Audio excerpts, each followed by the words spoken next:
আসসালামু আলাইকুম ওয়া রাহমাতুল্লাহ। Welcome back to my YouTube channel craft and stitch studio. আজ দুটি কাজের সমন্বয় করে সুন্দর একটি ড্রেস ডিজাইন করেছি। তবে আপনারা একটি ভিডিও থেকেই শিখতে পারবেন ড্রেস ড্রয়িং করা, ড্রেস প্রিন্টিং করা, একই সাথে ড্রেস আপনি কিভাবে হ্যান্ড এমব্রয়ডারি ও কারচুপির কাজ করবেন সেটা আমি খুব সহজ নিয়মে দেখানোর চেষ্টা করেছি। ইনশাল্লাহ আপনারা একটি ভিডিও দেখলেই সম্পূর্ণ কাজটি বুঝতে পারবেন। তাহলে ভিডিওটি স্কিপ না করে সম্পূর্ণ ভিডিওটি দেখার অনুরোধ রইল। এছাড়াও যদি সুন্দর গলার কাজটি আপনারা শিখতে চান তাহলে আমার ইউটিউব চ্যানেল সাবস্ক্রাইব করতে পারেন। তাহলে আমি ইনশাল্লাহ ভিডিওটি ইন ফিউচার যখনই আপলোড করব আপনারা দেখতে পারবেন। তো এখানে আমি পেন্টিংয়ের পূর্বে জামার নিচে একটি মোটা বোর্ড কাগজ ব্যবহার করছি, তাহলে আমার এই কাপড়ের অপর সাইডটি নষ্ট হবে না। তা না হলে কিন্তু আপনি পেন্টিং করার পরে পেইন্টের যে রঙটি সেটা আপনার অপর সাইডের কাপড়ে লেগে যাবে। এই বিষয়টি একটু সচেতন থাকবেন। তো এখানে আমি ড্রয়িং করার জন্য চেরি ফুল নির্বাচন করেছি। তো ফুলটি আঁকার প্রথমেই দেখুন মাঝে আমি ছোট একটি গোল এঁকে নিচ্ছি এবং যে 5টি পাপড়ি দেব সে পাপড়ির জন্য আমি কিন্তু সে 5টি পাপড়ির একটি দাগ দিয়ে নিলাম এবং একটি দাগের পাশে আরেকটি ডাবল দাগ দিচ্ছি। দিয়ে আমি এইভাবে ফুলটি এঁকে নেব এবং আমি এখানে লাভ আকৃতির পাতা ব্যবহার করেছি। আপনি ভিডিওটি একটু ধৈর্য দিয়ে যদি দেখেন তাহলেই বুঝতে পারবেন ড্রয়িংটি আমি কেমন করেছি। খুবই সহজ ড্রয়িংটি করা। তো এই ডিজাইনটি আমি কাপড়ের অর্ধেক সাইডে করছি এবং অপর সাইডে আমি এমব্রয়ডারি করা কাপড় ব্যবহার করেছি। আমি একই ডিজাইন গলার সাইড দিয়েও সেমভাবে এঁকে নিয়েছি। পেন্টিং করার জন্য এখানে আমি দুই ধরনের ব্রাশ ব্যবহার করব। একটি হচ্ছে ফিলবার্ট ব্রাশ, অপরটি হচ্ছে লাইনার ব্রাশ। তো এখানে আমি পেইন্টের জন্য ব্যবহার করছি লাল কালার, সাদা কালার, এই দুটি কালার ব্যবহার করব ফুলের জন্য, এবং পাতার জন্য ব্যবহার করছি গাঢ় সবুজ, হালকা সবুজ এবং হলুদ, এই 3টি কালার ব্যবহার করব।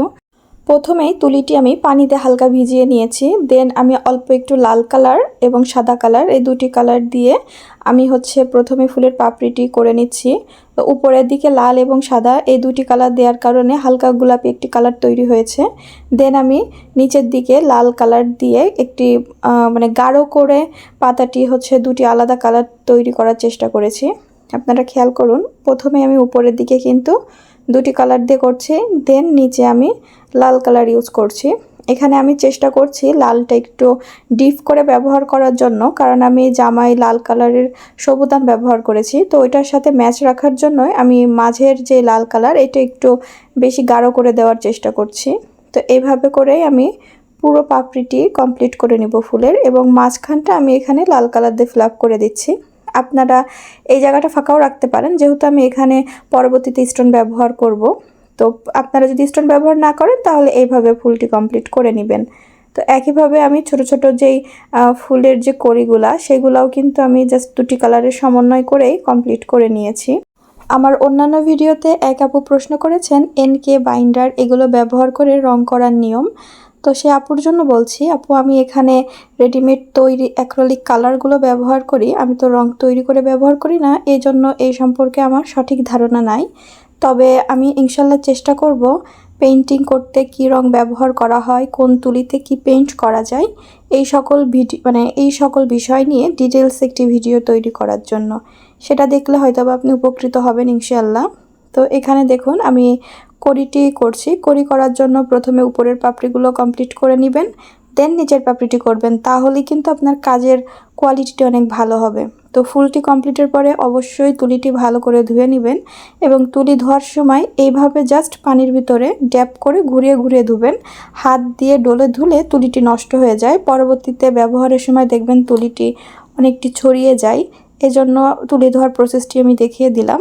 আর পাতা করার জন্য আমি মাঝে হালকা কালার এবং সাইডে গাঢ় কালার ব্যবহার করেছি, জাস্ট এতটুকুই, এবং কোনো পাতার ক্ষেত্রে আমি হালকা একটু হলুদ কালারও ব্যবহার করে নিয়েছি।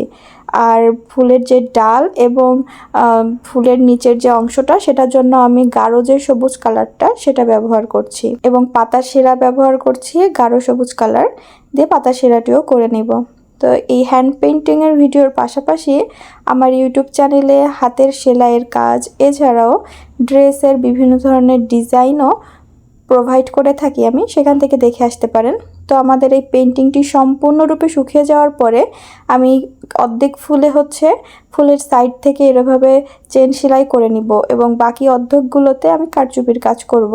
খেয়াল করুন আমি চেন সেলাইটি কিভাবে দিচ্ছি। প্রথমে আমি একটি খেতা ফোর তুলে নিব, দেন শুয়ের সাইড দিয়ে সুতোটি ঘুরিয়ে ফোরটি তুললেই কিন্তু চেন সেলাই তৈরি হয়ে যায় এবং পরবর্তী ফোর তোলার সময় প্রথম চেন ফোরের মাঝখান থেকে তুলতে হয় এবং আমি ফুলের মাঝখানে এই স্টোনগুলো ব্যবহার করব। এগুলো আপনারা যে কোনো চুমকি পুঁথির দোকানে গেলেই ইনশাল্লাহ পেয়ে যাবেন, এছাড়াও বিভিন্ন ধরনের সুতোর দোকানেও পাওয়া যায়। তো প্রতিটি ফুলের মাঝখানে আমি এই লাল কালারের এই স্টোনটি ব্যবহার করব। এখন আমি ফুলগুলোতে পুঁথি বসাবো, তার জন্য কিন্তু আমি এই সুতোগুলো ব্যবহার করছি। আপনারা চেষ্টা করবেন এই কাটিং সুতোগুলো ব্যবহার করা, তা না হলে কিন্তু ফিনিশিং ভালো আসবে না, কারণ এমনি সুতাগুলা কিন্তু অনেক মোটা হয় আর কাটিং সুতাগুলো চিকন হয়। তো একসাথে দেখুন 5-6টা পুঁথি ঢুকিয়ে নেবেন। দেন আমরা পুঁথির যে কোনো একটি পুঁথির পরে একটি করে গিট মতো দিয়ে নিব। দেন আপনারা চাইলে দুটি পুঁথি গ্যাপ রেখেও এই ফোরগুলা দিয়ে নিতে পারেন, তাহলে পুঁথিগুলো ঝুলে যাবে না এবং সুন্দরভাবে আটকে যাবে।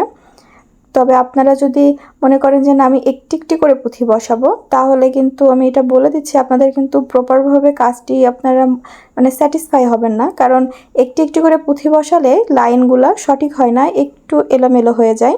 এজন্য পুঁথি বসানোর ক্ষেত্রে অবশ্যই আমি যেটা দেখাচ্ছি এই নিয়মটি ফলো করবেন, তাহলে ইনশাল্লাহ কাঙ্ক্ষিত ফলাফলটি পাবেন। আর এবং এইভাবে কাজ করলে খুবই দ্রুত কাজটি সম্পূর্ণ হয়। তা আমি সেমভাবে ঘুরিয়ে প্রতিটি পাপড়ির সাইড দিয়ে পাপড়ির শেপ যেভাবে আছে সেইভাবে ঘুরিয়ে আমি এই পুঁথিগুলো লাগিয়ে নিচ্ছি। এবং পুঁথি লাগানোর জন্য কিন্তু এখানে আমি 8 নাম্বার যেই সুইটা হয় সেটা ব্যবহার করছি। এর থেকে যদি আপনি মোটা সুই ব্যবহার করেন তাহলে কিন্তু পুঁথিগুলো ব্যবহার করতে পারবেন না।